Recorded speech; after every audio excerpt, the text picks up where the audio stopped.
হরে কৃষ্ণ, জয় নিতাই, রাধে রাধে। করো। সত্যব্রত চাষা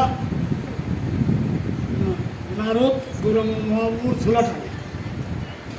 তারপর নারদ করছে, প্রভু মাঝে মাঝেই তো বলেন যে আমার একটা ভক্ত আছে, আমার একটা ভক্ত আছে, গেলেন তো না। জ্যৈষ্ঠী মাসের দিন খুব গরম, কয় নারদ আজ কি চলে গেল, চলো হাঁটা দিছে। হাঁটতে হাঁটতে হাঁটতে হাঁটতে হাঁটতে হাঁটতে যাচ্ছে।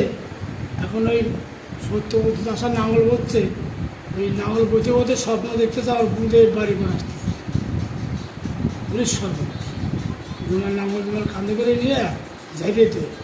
আর ওর বউ কলপারে বসে কড়াই মাছতেছে, তখন দেখতেছে আমার প্রভু বাড়ি পর আসতেছে। আর বাড়ির বাইরে বাইরের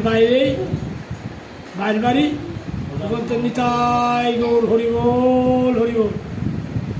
একেবারে কড়াই ঠাস করে ফেলাইতে কালীকুলি শুনতে টান টান হয়ে শুয়ে প্রণাম করছে গৌরাঙ্গ মহাপ্রভু। প্রণাম টনাম করে তারপরে বাড়ির ভিতরে ঢুকছে। সত্যব্রত চাষা বাড়িতে নাঙল জমায় ঠাস করে ফেলাই থিয়ে গায়ে মাটি ছুটি টান টান হয়ে শুয়ে প্রণাম করছে।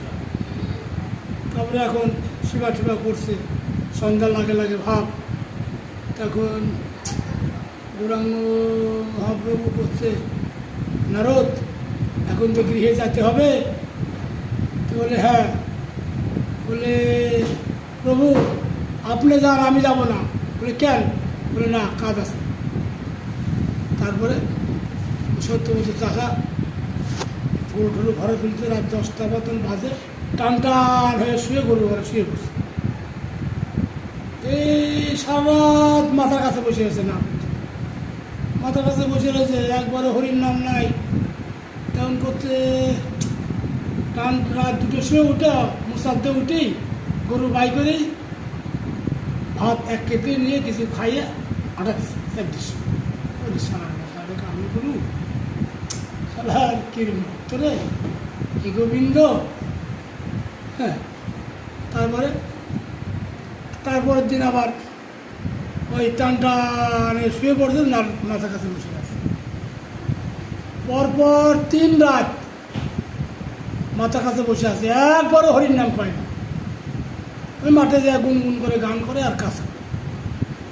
এখন নারদ রাগে ফায়ার হয়ে গেছে, হে গোবিন্দ, হে রাধারানী, রাধে রাধে।